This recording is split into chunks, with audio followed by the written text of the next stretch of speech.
So you want to be a spy, eh? Allow me to introduce you to Deceive Incorporated. Where the game is, you will go undercover, spy versus spy, where you gather intelligence, hack doors, activate terminals so you can get into the vault, retrieve the package, and head to the extraction zone, all while not allowing yourself to be known to the other rival agents.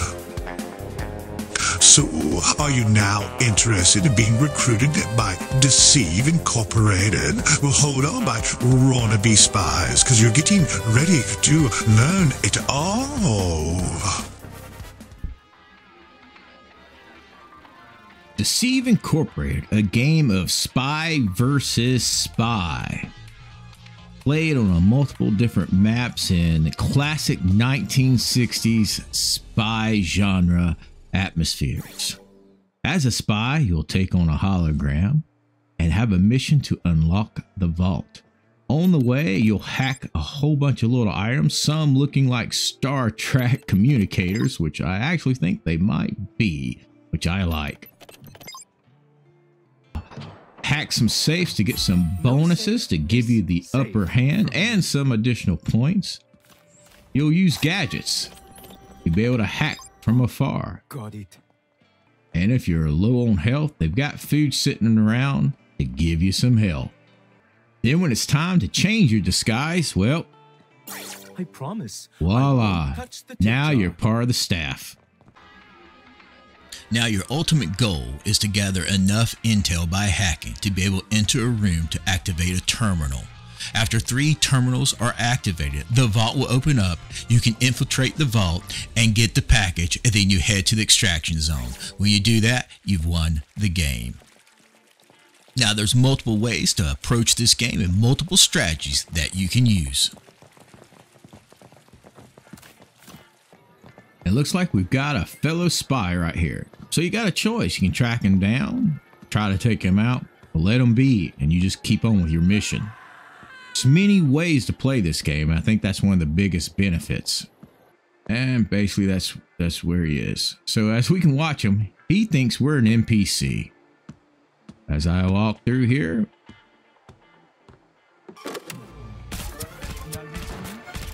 You don't. I was never here.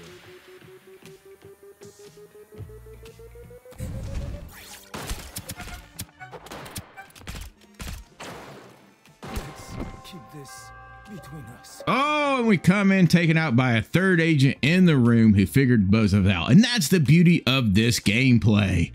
You don't know who's who. It is spy versus spy. My skills are in high demand. So you decide you want to play Deceive Incorporated and you're a little confused on everything on the homepage. Well, I understand. We look at it, we got our homepage. This tells you what seasons you're into. That's a little elementary. On here, basically it shows you what agent, which we'll cover in a minute. This is how actually you get people to join you. By clicking this, you can go over here to your screen and basically invite people to play with you. Over here, of course, you got your choices of your solo, trio, duo, training, and tutorial, which I encourage everyone to take the tutorial first because there is some complicated things and some of the tutorial doesn't go over most things. And then you have actual training, which is basically where you can just practice using some of your gadgets. Then, of course, play. Your loot boxes are a lot like Apex packs, which you'll get basically every time you level up 3 times. And right here, you can see my guy, I am level 19. And when you click on this, you can actually see your profile. Now we jump from the top tab to the 4th tab here in your profile. On your profile, you have your name and the icon you choose, which you have some icons you can choose. And as the game progresses, you get more icons, which right now, the standards, there's not a lot, but in your battle pass, which we'll cover in just a second, you'll get even more. Here is a title. It's mostly useless, but it's neat. You start out as a newbie and you can also get those too. This tells you your total playing time and how many masters you have. And basically what type of class you like to play, which me, I like the scoundrel, or so far I do. Shows you, of course, your solo victories and your team victories. So let's go look at our agents. Under the Agents tab, not only does it show you all the available agents that you can click through and use. And at the very beginning, you only have these 3. But as you gain basically credits, which is up here in the middle, if you look right here at the top right, your middle, that's how many credits. Each one of these costs 500 till you get to the newer ones, which they cost 1500. But if you get the battle pass for a whopping $10, last season you'll get her, and this season you will get him. You go to your agents. Can't wait to see the competition. Of course, they give you a sly little comment. You can see your progress. All these represents things you basically can add to your character. Over here, it gives you the basic info. We're talking about adding your character. You're going to start out with your basic firearm or weapon, and then you will improve. Each one does something a little different. This was a single shot rapid shot with a rate of fire of 5.5, but then it went to basically a double shot every time you pull the trigger with a higher rate of fire and a higher magazine size. And the next one will be even more. Each agent has an expertise, or I like to almost refer to them as a magic power. You'll start out on the first level and progress up, which through these you'll need to take the tutorial to sort of learn how to use them, and then go to the training facility to see how to use them. But each one has a different one. For example, Larson here has Ado, which means basically he turns invisible. He also has the grand finale, where basically this would be great when you're playing multiplayer on a team. You throw it down and all of a sudden everyone becomes invisible in the zone. Then there's a passive power, Mercebuku. He basically can come up, do a melee attack, and steal the highest value or highest thing that the victim has, which is another character. Of course, you're attacking at this point. You have the next one, which I can't pronounce. I think it's Souffle Douleur. I don't know. That probably is really messed up. So I apologize to all my Canadian French and actually speaking and French speaking audience out there. But this is where basically anytime a rival, which a rival is another agent, cover is blown, basically he's going to drop basically a highest value item, and most of the time they don't even know they did it. Over here, what's really neat, they have the cosmetics, which is a very Apex style is what I call it, and all these are basically just reskins of the same thing until you get toward the bottom and get some goofy ones, which sort of gives you a taste of things you'll be able to get. For example, let's see here. So you see they're basically reskins. But throughout the battle pass, you'll get totally different type of skins that are not reskins. You also have a pose. As you can see, you have the pose. The next level is basically how you can decorate your gun.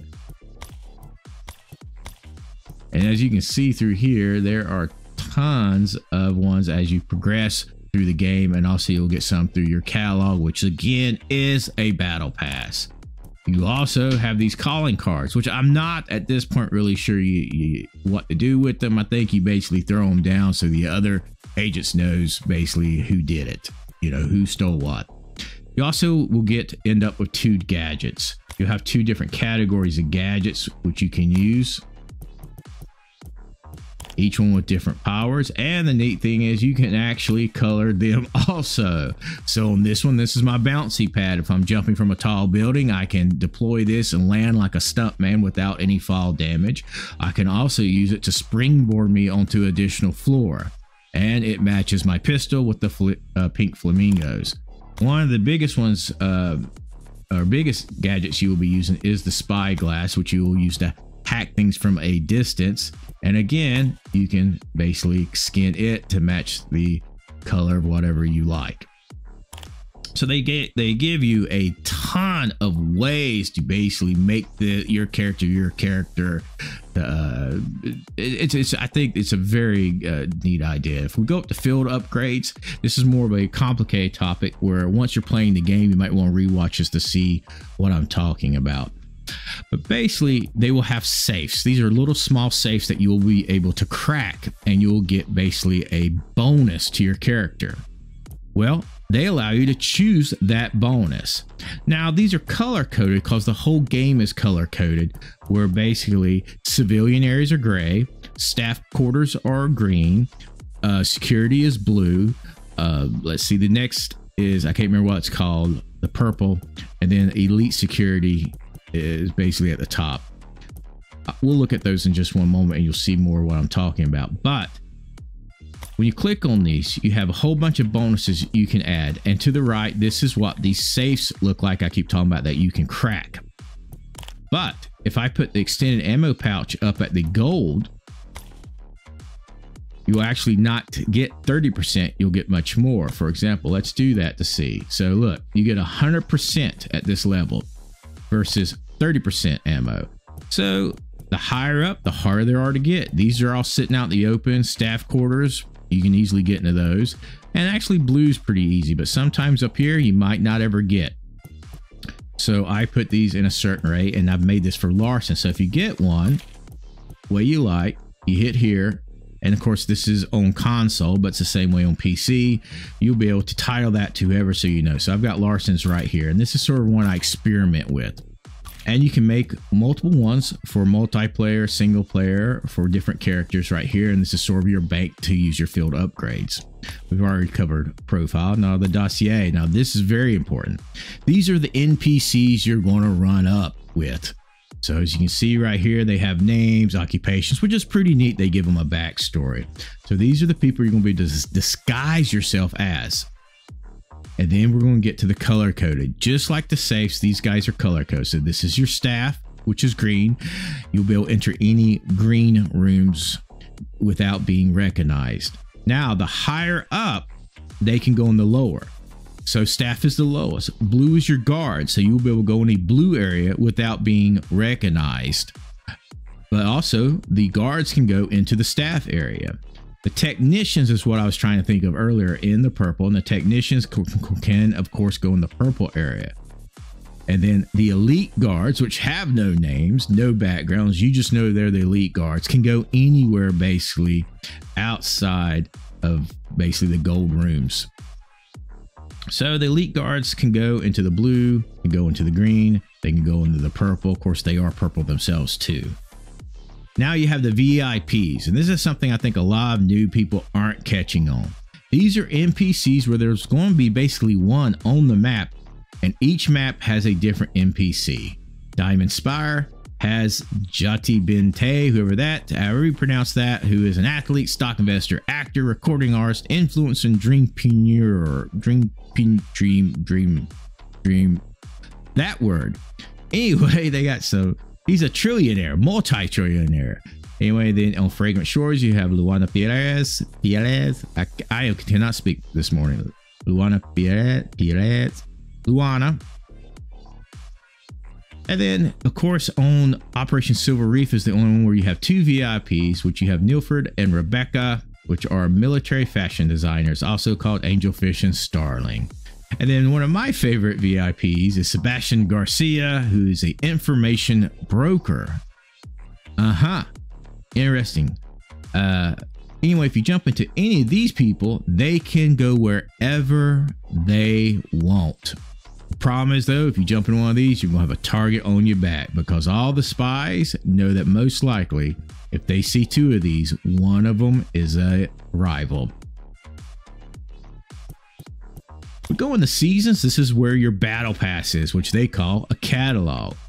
Now, here was their very first one. And as you get, if you look at the top right, season tokens. This is the purple currency, the season tokens. You can unlock one of these blocks. Now, what they did was very unique. Instead of having to unlock all of these blocks, you can see on the left, you can unlock 3, you could go to the next page. Unlock 3, go to the next page. Unlock 3, go to the next page. So as you progress, you can actually pick what you want. So if you want to get a lot of experience points, if you hit here, this is going to give you a 1.5 times booster. A lot like you will see in Warzone, a 1.5 time booster in experience. Over here, these give you more credits. Credits is this sort of currency within the game that you can buy the regular old reskin type skins and poses. The basics, in other words. Now, I will say this, the progression through the catalog is extremely slow to most games. When you compare this to, say, Fortnite, where I can spend about 2 weekends and go through the whole battle pass, or nearly the whole battle pass, this is much slower, but they do give you a benefit. You can do 2 at the same time. So if you don't get through one, you can keep going. So I'm actually doing 2 at one time right now, which is Neon Nights. Now with the season catalog, the only way you're going to be able to get the big bonus skins at the end is you got to complete the whole catalog. Which, like I said, these catalogs seem to take forever. So that's another sort of negative side about their battle pass or catalog.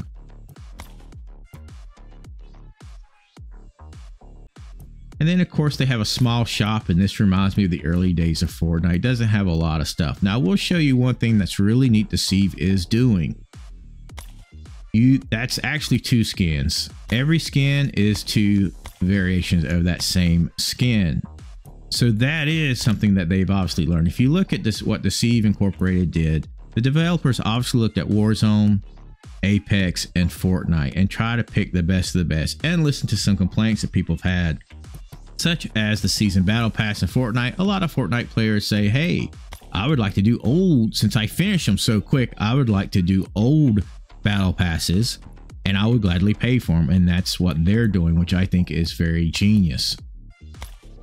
Now, there are some bugs, which we'll talk about a little later, but again, this game on console hasn't been out that long, and on PC, it hasn't. One of these bugs is, as you can see, this is on console. It's made basically, or it has the same UI as the PC, which is more akin to a mouse. Sometimes, I'm not sure why, but we have found on 2 different Xboxes, the X button seems to work. Or this mouse circle here will disappear and you can't do anything. Another thing we've had problems with is getting people to join in the party, which sometimes it randomly just doesn't work. Basically close everything out, start it up, and it seems to work. The other thing that it doesn't do well on is, let's say if we go to color our guns, this doesn't slide left and right with your right thumbstick. You have to highlight it just like a mouse and go this way. Which, here's the problem. Right here, that doesn't work. Right here, it doesn't work. Right here, it doesn't work. Yep. See it. There we go. It's very hard to hit. This is something they definitely need to fix. Now, that's the only point. If you go here, you use your right thumbstick, go up and down, or any of the other ones. And again, we talked about the agent progression earlier, but as you can see, as you go through it, you'll get more guns, and level 10 right now is the highest. As we talked about earlier, when you get the experience on the catalog, aka, or not aka, but what we would call a battle pass, this will pop up. You can click it. You see I have 2 of them right here, and I'm talking about the right top corner here. That gives me 1 hour or 1.5 experience boost. So I have 2 here, so that means I've got 2 hours worth.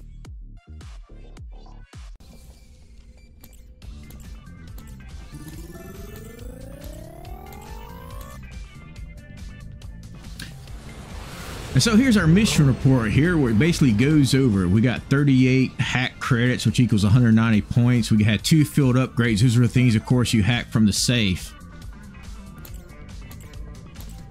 We got 1 key card, which is 45 points. The mission ended was 300. We did enter the vault, which is a good thing. You get a whopping 100. Solo, you get a 1.3 time multiplier, but plus we had our experience booster multiplier, which was another 1.5, which gave us a whopping 1,472 points. You see, we're still at account level 20. We got a mastery of 6, and it looks like we got ourselves a season token in this mission. So for a game like this, they give you a ton of settings for your controls. This is quite impressive on your vertical, horizontal sensitivity, ADS.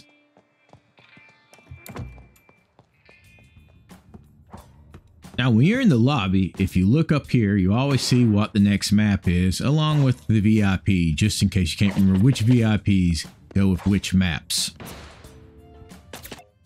So I hope this gave you a great overview over Deceive Inc. I know I didn't go over 100% everything, a lot of stuff in gameplay, but the best way to learn that is to play it yourself or watch someone else play, which I invite you to do, especially with me streaming. But if you look at the overview, I went over a lot of stuff that I did not understand when I started this game, and I really hope I helped you out. So, my wannabe spies, did you enjoy Agent OG's briefing? I hope you did. Now it's time for you to join Deceive Inc. But in the meantime, yes, good. Now what I need you to do is watch Agent OG play live. Watch Agent OG streaming live Mondays, Wednesdays, Friday, 7 o'clock Eastern Standard Time. That's PM, I say, on Kick and YouTube.